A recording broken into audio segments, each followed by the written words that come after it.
It is really puzzling to me that having just buried one monster, the Soviet Union, another remarkably similar one, the European Union, is being built.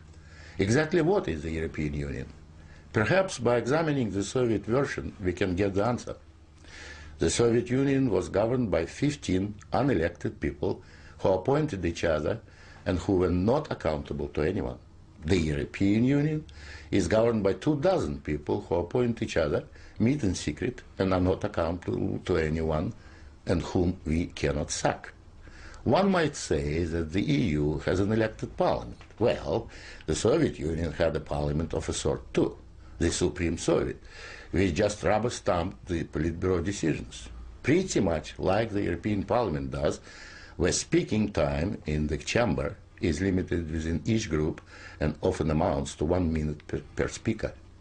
In the EU, there are hundreds of thousands of bureaucrats with their huge salaries, their staff, servants, bonuses and privileges, their lifelong immunity from prosecution, which is simply shuffled from one position to another, no matter what they do or fail to do. Is this not exactly like the Soviet regime? The Soviet Union was created by coercion and very often with a military occupation. The European Union is being created admittedly not by armed force, but by coercion and economic bullying. In order to continue to exist, the Soviet Union spread itself further and further. The moment it stopped spreading, it started collapsing. And I suspect the same is true of the European Union. We were told that the purpose of the Soviet Union was to create a new historic entity, the Soviet people, and that we must forget our nationalities, our ethnic traditions and customs. The same seems to be true of the European Union.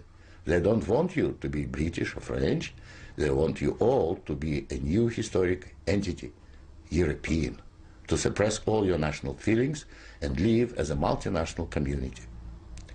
After 73 years, the same system in the Soviet Union resulted in more ethnic conflict than anywhere in the world.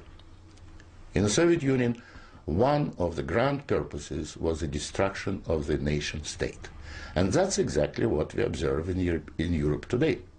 Brussels intends to absorb nation states so that they should cease to exist. Corruption was built into the Soviet system from top down, and so it is in the EU. The same endemic corruption activity that we saw in the old Soviet Union has flourished in the EU. Those who oppose or expose it are silenced or punished. Nothing changes. In the Soviet Union, we had a gulag. I think we have a gulag in the European Union also, an intellectual gulag known as political correctness. When anyone tries to speak their mind on questions of race or gender, or if their views differ from those approved, they will be ostracized. This is the beginning of the gulag, the beginning of your loss of freedom. In the Soviet Union, they told us we needed a federal state to avoid war.